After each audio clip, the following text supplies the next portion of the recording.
आज जुम्मा का दिन है, शुक्रवार फ्राइडे।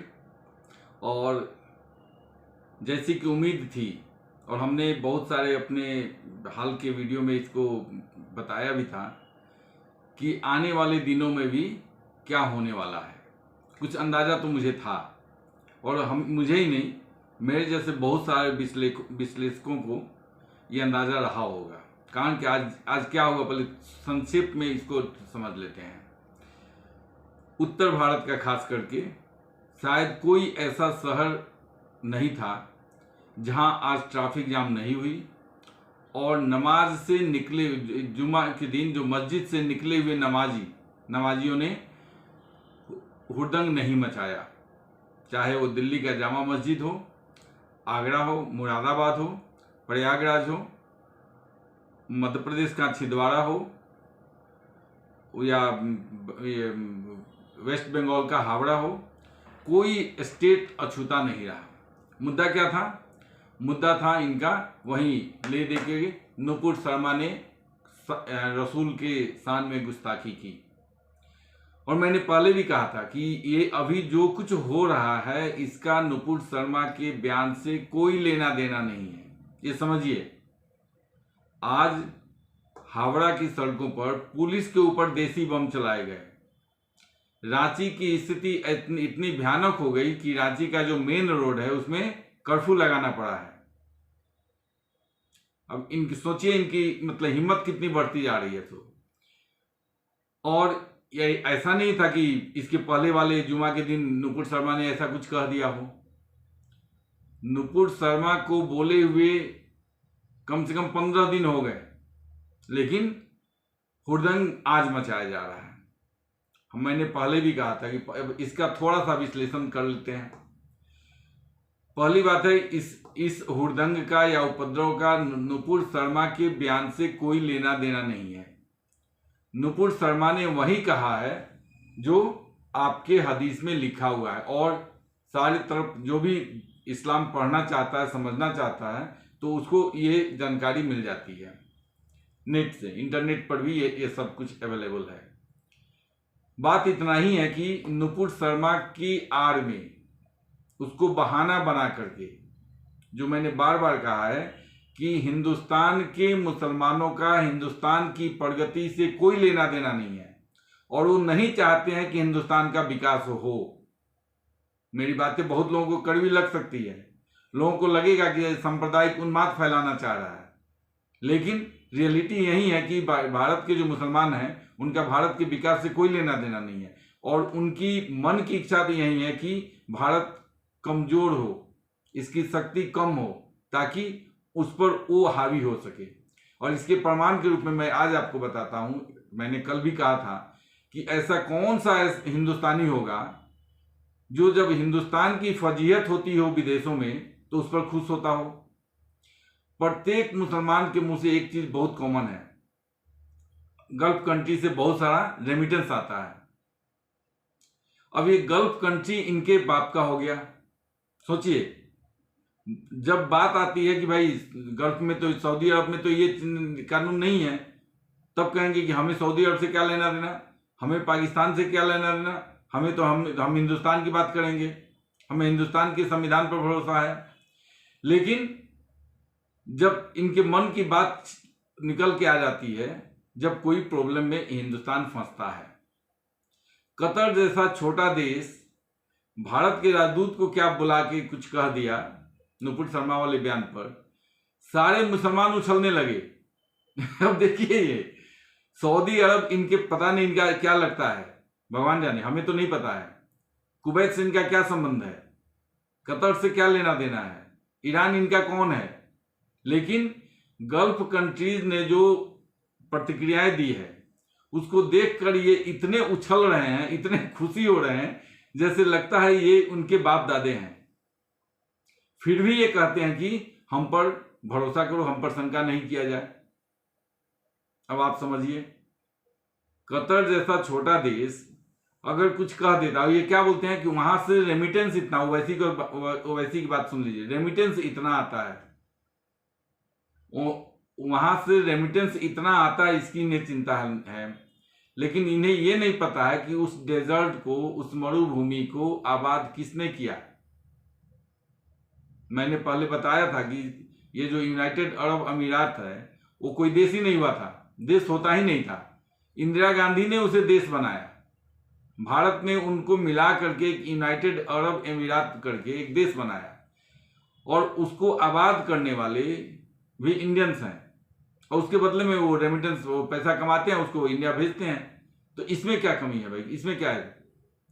लेकिन इन्हें लगता है कि जो गल्फ कंट्री में इंडियन कमाते हैं वो इनके घर से जाके कमा के लाते हैं।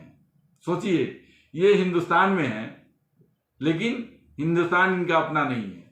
इनका अपना कौन है? ईरान, इराक, अरब, सऊदी अरब, कतर, कुवैत।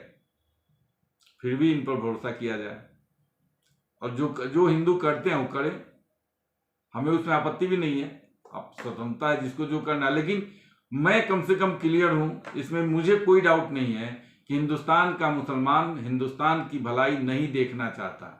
वो चाहता है कि हिंदुस्तान में प्रॉब्लम हो ताकि हिंदुस्तान कमजोर हो, और कमजोर होगा तब इन्हें अपनी बदमाशी करने का मौका मिलेगा। ये मेरा मत है। चलिए आगे बढ़ते हैं। एक एग्जाम्पल समझिए, ये बहुत आज ही कल का है। ईरान के विदेश मंत्री वो हुसैन आमिर अब्दुल्ला जो है, ये आए हुए हैं भारत के भ्रमण पर। इनकी मीटिंग हुई अजीत डोभाल के साथ, और अजीत डोभाल की मीटिंग के बाद ईरान ने का जो वेबसाइट है मिनिस्ट्री ऑफ एक्सटर्नल अफेयर का, उसमें उन्होंने लिखा कि अजीत डोभाल के साथ जो मीटिंग हुआ था उसमें विदेश मंत्री ने नुपुर शर्मा वाला बयान की बात उठाई, पैगंबर की शान में जो गुस्ताखी हुई है उसकी बात उठाई, और अजीत डोभाल ने उन्हें आश्वस्त किया है कि कड़ी से कड़ी पैगंबर का इंसल्ट करने वालों को कड़ी से कड़ी सजा दी जाएगी। अब देखिए, भारत के विदेश मंत्रालय के प्रवक्ता का ध्यान जब इस तरफ आकृष्ट किया गया तो उन्होंने स्पष्ट रूप से कहा कि उस मीटिंग में इस संबंध में कोई चर्चा नहीं हुई। अर्थात नुपुर शर्मा का बयान या प्रॉफिट के इंसल्ट का जो इशू था वो एजेंडा में था ही नहीं, और किसी ने इस इशू को रेज भी नहीं किया। जब भारत की तरफ से भारत के विदेश मंत्रालय के प्रवक्ता ने इसका खंडन किया, उसके बाद ईरान के मिनिस्ट्री ऑफ एक्सटर्नल अफेयर्स का जो वेबसाइट है वहां से इस न्यूज को हटाया गया। तो मैंने कल कहा था कि जो गल्फ कंट्रीज है वहां पर होड़ मची हुई है कि मुसलमानों का असली रहनुमा कौन है। अभी तक इस पर एकाधिकार सऊदी अरब का था, लेकिन सऊदी अरब की सत्ता को चुनौती दी जा रही है, और तभी अमेरिका और यूरोप के उनके प्रोवोकेशन पर कतर जैसा देश मुसलमानों के इशू को आगे बढ़ा करके भारत से अपना संबंध खराब करने का सोच रहा है। उसकी हिम्मत नहीं है। मैं गारंटी से दे सकता हूं कि कतर कुवैत की हिम्मत नहीं है कि भारत के सामने कोई बात उठा सके, क्योंकि उनकी इकोनॉमी चलाने के लिए भारत का बहुत बड़ा सपोर्ट है। लेकिन उनके पीछे खड़े हैं अमेरिका और यूरोप, जो चाहते हैं कि भारत कमजोर हो, भारत अपने आत्मनिर्भर नहीं हो। अब इनके सपोर्ट के लिए एक मुद्दा चाहिए था, क्योंकि जिस तेजी से बढ़ रहा था भारत, उसमें तो चाहिए था। तो इन्हें ये भारत के जो मुसलमान हैं, ये भी ऐसा नहीं है कि वो खुद से ये सब कुछ कर रहे हैं, उन्हें भी कहीं से गाइड किया जा रहा है, ताकि आंतरिक रूप से जब भारत कमजोर होगा, भारत तो नरेंद्र मोदी की साख गिरेगी। जो विदेशों में अभी हाल के दिनों में नरेंद्र मोदी की साख बढ़ी है, उनकी क्रेडिबिलिटी बढ़ी है, उन्हें एक विश्व नेता के रूप में जो उभर के आए हैं, तो उसे कर्टेल करने के लिए, उसे डाउन करने के लिए ये सारे इशू को उठाया गया, और उसके हथियार बन रहे हैं भारत के मुसलमान। हम बोल सकते हैं कि एक डिप्लोमेटिक भाषा में भारत के सारे मुसलमान इसमें नहीं है, लेकिन बात है कि आज जो सड़कों पर दिखे वो कौन थे, और अगर ये नमाज पढ़ने गए थे तो मैं तो कहूंगा ये कैसे जाहिल हैं कि अपने पैगंबर को याद करने जाते हैं और वहां से ईंटा पत्थर लेके आते हैं। अगर ये जाहिलों की जमात नहीं है तो इन्हें और क्या कहा जाए, आप बताइए। प्रार्थना करके निकलिए और हाथ में ईंटा पत्थर लेकर के दूसरे धर्मावलंबियों पर आक्रमण शुरू कर दीजिए, तो इन्हें जाहिल नहीं कहा जाए तो और क्या कहा जाए। और इसी में अभी हाल ही के दिनों में, इसके पहले वाले जुमा के दिन शुक्रवार को, भद्रवाह एक जगह है जम्मू में, वहां से जो भड़काऊ भाषण दिया गया उसको भी समझिए। अभी तक जो इस्लामिक टेररिज्म का शिकार था वो कश्मीर हुआ करता था। कश्मीर से जो हिंदू थे वहां से उन्हें प्लान करने पर मजबूर किया गया। अब जम्मू के मुसलमानों में ये होड़ लगी हुई है कि अगर कश्मीर से हिंदुओं को भगाया जा सकता है तो जम्मू से क्यों नहीं। और इसीलिए ये हिम्मत हुई भद्रवाह में, जम्मू का जो भद्रवाह है जगह है, वहां के मस्जिद से हिंदुओं को खुलेआम ओपनली काटमार करने की धमकी दी गई। हिंदू तो नहीं बोला गया, लेकिन वो नुपुर शर्मा के बयान की आड़ में जो बोलने का उनका लैंग्वेज था, जो भाषा थी, उसका मतलब यही था कि उनका दूसरा है कौन पड़ोसी, वहां पर दूसरा कौन है, या तो हिंदू है या नहीं तो मुसलमान है या सिख है। तो ये हिंदू और सिख को तो काफिर बोलते ही हैं। उसके बारे में भी इन्होंने बहुत सारा बयान दिए, लोगों को उकसाया, लेकिन कोई भी मुसलमान उसका खंडन करने को तैयार नहीं है। मैंने अब अपने ये गांव से एक एग्जाम्पल दिया है कि भाई किसी ने आपके माँ बाप को गाली दी, आप क्या कीजिएगा? आपने भी उसके माँ बाप को गाली दे दी। अब जिसने पहले गाली दिया उसकी कोई चर्चा ही नहीं कर रहा है, जो बाद में गाली दिया उसकी सारे लोग चर्चा कर रहे हैं। अब नुपुर शर्मा ने जो कहा वो डॉक्टर तस्लीम रहमानी के उकसावे पर कहा। तस्लीम रहमानी ने शिवलिंग के बारे में, हिंदू देवी देवताओं के बारे में बहुत कुछ कहा और उन्हें प्रोवोक किया, और स्वाभाविक रूप से एक महिला ने उसको टॉलरेट नहीं कर सकी और उसने उसका रिएक्शन दिया। तो जो रिएक्शन दिया उसकी सारी तरफ चर्चा हो रही है, लेकिन जिसने उकसाया वो देखिए अभी आराम से टीवी डिबेट से भी भाग गया है, टीवी डिबेट में नहीं आ रहा, और ये 30 जून तक नहीं आएगा। ये मैं अभी बोल दे रहा हूं आपको, 30 जून तक वो नहीं आएगा। जब ये सारी स्थिति नॉर्मल हो जाएगा तो फिर डिबेट में आएगा। यानी जिसने उकसाया, जिसने पहले गाली दी, जिसने उसे ऐसा बोलने पर मजबूर किया, उसकी कोई चर्चा नहीं कर रहा है सारे लोग। अब इसका कारण क्या है कि हिंदू समाज सोया हुआ है, कायरों की जमात है ये, मैं तो यही कहूंगा। किसी के मुंह से मैंने कहीं किसी टीवी डिबेट में या किसी के मुंह से ये नहीं सुना कि जिसने उकसाया उस पर भी कार्रवाई करो। तस्लीम रहमानी का नाम किसी ने नहीं लिया, लेकिन नाम किसका आ रहा है? नुपुर शर्मा का। और नुपुर शर्मा को ये बलि का बकरा बनाने का प्रयास किया जा रहा है। और मैंने बार बार कहा है कि मुझे अभी की अपनी सरकार पर पूरा भरोसा है। मुझे नहीं लगता है कि क्षणिक रूप से अभी दिखे भी थोड़ा सा बैक जाने का, लेकिन अंततः ये सरकार किसी के आगे झुकने वाली नहीं है। जैसा मैंने कहा, ईरान जैसा देश भी गलत न्यूज चला करके वो मुस्लिम देशों में वाहवाही लूटना चाहता था, लेकिन उसका खंडन किया गया और उसको हटाना पड़ा। अब इसको अब आज इसको समराइज करते हैं कि अब ये देखते जाइए, S-400 का रसिया से लेना अमेरिका को नागवार गुजरा था पहले ही।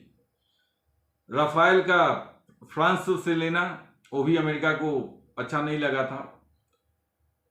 उसके अलावा अभी जब रसिया यूक्रेन का युद्ध हुआ तो टोटल अमेरिका की जो जितने मंत्री थे लगभग सबने एक किस्म से भारत पर दबाव डालने का प्रयास किया। यूरोपियन कंट्रीज ने भारत पर दबाव डालने का प्रयास किया, लेकिन भारत नहीं झुका। यूरोपियन के आगे भी नहीं झुका, अमेरिका के आगे भी नहीं झुका। अपना एक स्वतंत्र विदेश नीति उसको फॉलो करता रहा।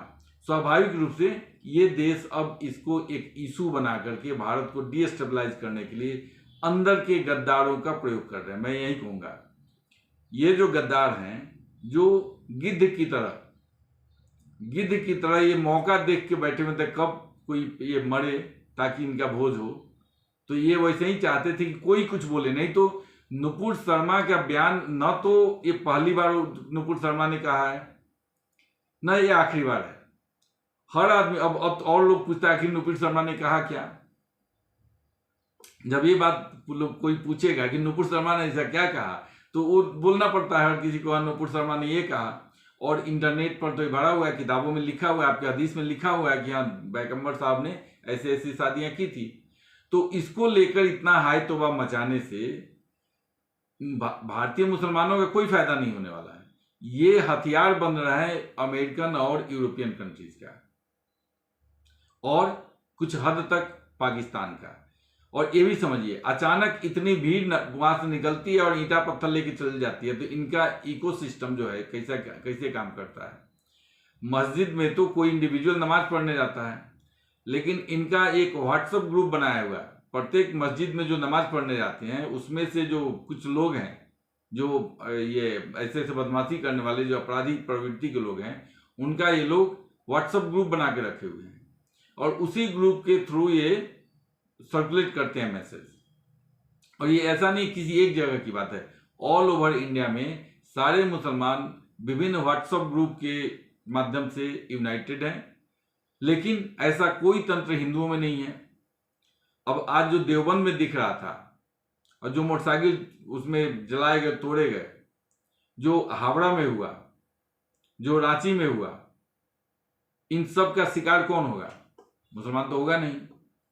तो बात यह है कि समझना हिंदुओं को है, जिन्हें धर्मनिरपेक्षता का कीड़ा खाया हुआ है, वो समझें कि भाई इनका अंजाम क्या होने वाला है। और ये जो भारतीय मुसलमान हैं, ये ऐसा क्यों होता है कि हर बार में तोड़ फोड़ कहते हैं शांतिपूर्ण आंदोलन, लेकिन तोड़ फोड़ पर उतर आते हैं किसी के कहने से। जबकि कल का एक एग्जाम्पल भी दे दूं यहाँ, अतीकुर रहमान एक इस्लामिक स्कॉलर है, उन्होंने कल कहा था एक टीवी चैनल पर कि जब अल्लाह के अगेंस्ट कुछ कहा जाए तब इस निंदा माना जाता है कुरान के अनुसार। पैगंबर के बारे में अगर कोई कुछ बोलता है तो ये इस निंदा या ब्लास्फेमी के श्रेणी में नहीं आता है। तो मुसलमानों के अंदर से ही आवाज उठ रही है कि नुपुर शर्मा ने जो कहा वो प्रॉफिट के बारे में कहा, तो प्रॉफिट के बारे में कहा हुआ शब्द जो है ना, वो इस निंदा के अंदर नहीं आता है। ये उनका कहना है। हम लोग तो भाई, हमें तो जानकार है नहीं इस्लाम के, लेकिन उनका कहना है कि ये इसमें नहीं आता। फिर भी इसको जो इशू बनाया जा रहा है, उसका एकमात्र उद्देश्य है भारत को कमजोर करना और हिंदुओं के ऊपर दबाव बनाना, ताकि वो ज्ञानवापी और मथुरा जैसे मुद्दे को छोड़ दें, जो विभिन्न जगह पर ये ताजमहल, कुतुब मीनार और अन्य मस्जिदों पर जो दावा किया जा रहा था। तो इसके विरुद्ध में ये भारतीय मुसलमान एक किस्म से शक्ति प्रदर्शन करके हिंदुओं को ये दिखाना चाहते हैं कि अगर तुमने कुछ भी गलत ऐसा किया तो इसका परिणाम क्या होगा। अब ये बोलते हैं नुपुर शर्मा तो कुछ नहीं, वो बलि का बकरा बनाया गया है, वो एक बहाना है। लेकिन इनका असली निशाना है ज्ञानवापी, मथुरा और अन्य मस्जिदों से हिंदुओं को धमकाने का, एक डर बैठाने का, ताकि ये इशू नहीं उठाए और जो अभी की सरकार है वो भी बैकफुट में आ जाए। और क्योंकि जब उसको अंतर्राष्ट्रीय बदनामी का डर होगा तो स्वाभाविक रूप से वो इस पर सख्ती से निपटेगी, और यही इनका इरादा है। इसलिए ये जो अभी जो आप समझ रहे होंगे नुपुर शर्मा ने ऐसा बोल दिया और उसके विरुद्ध में ऐसा, ये कुछ नहीं है। नुपुर शर्मा नहीं भी बोलती तो किसी न किसी और बहाना से ये सब कुछ होता। आज नहीं होता, कल होता, 10 दिन, 20 दिन, 1 महीने, 2 महीने के बाद होता, लेकिन ये होना था और आगे भी होगा। ये भी मैं आज ही कह देता हूं कि आगे भी ऐसे ऐसे इशू को खोजा जाएगा। क्योंकि याद कीजिए, CAA से किसी भारतीय मुसलमान का कोई लेना देना नहीं था, लेकिन उसका इशू बनाया गया। और भारतीय मुसलमानों में जो जाहिल हैं, कम पढ़े लिखे हैं, उनको समझाया गया कि तुम्हारी नागरिकता चली जाएगी और तुम्हें देश से निकाल दिया जाएगा। अब सोचिए, जाहिलों को तो जो भी बोल दे, जो मौलवी बोल देता है, जो मुफ्ती बोल देता है, वो समझ लेते हैं वही है। और एक और बात मैं बार बार बोला हूं, इसमें जो जितना ज्यादा पढ़ा लिखा है वो उतना बड़ा कट्टर है, और हम लोग की भाषा में वो उतना ही अनसिविलाइज्ड है, उतना ही जाहिल है। तो ये नहीं है कि जो कम पढ़ा लिखा हुआ वो तो जाहिल है ही, लेकिन जो जितना ज्यादा पढ़ा लिखा है क्योंकि देखिए वो जो अभी वो सर्जिल इमाम था, वो क्या था, वो पीएचडी है। अभी जो गोरखपुर के मंदिर में जो गया था हथियार लेकर, कौन है वो, इंजीनियर है। तो इसमें जो भी है वो असदुद्दीन ओवैसी क्या है, बैरिस्टर है। तो ये ऐसा नहीं है कि कम पढ़े लिखे लोग ऐसा जाहिलियत करते हैं। ये जाहिलाना जो हरकतें हैं, वो जो जाहिल है वो तो करते ही हैं, लेकिन उसके जाहिले आजम जो है ना, ये पढ़े लिखे लोग हैं उनके। तो हिंदुओं से मेरा रिक्वेस्ट है कि भाई संभल जाओ, एक मोदी जी का साथ दो। अभी कुछ लगे भी अगर, तो भाई भारतीय जनता पार्टी से या मोदी जी से फिर निपट लेंगे। अभी उनके पीछे खड़े रहो। आने वाले दिनों में उनके इंटरनेट पर उनकी पैर खिंचाई बंद करो। कुछ मजबूरियां रहती हैं जिसके चलते कुछ स्टेप उठाने पड़ते हैं, लेकिन अगर हम लोग इस सरकार का समर्थन नहीं करेंगे तो जो ये चाहे वो हिंदुस्तान की मुस्लिम हो या विदेशी शक्तियां हो, वो अपने जो उनका जो उद्देश्य है उसमें वो सफल हो जाएंगे। तो इसलिए अभी मोदी जी या मोदी जी की सरकार की नुक्ताचीनी करने से अच्छा है कि अभी हम उनका सपोर्ट करें, फिर बाद में जो भी उनसे शिकायत होगी कर लिया जाएगा। बस आज के लिए इतना ही।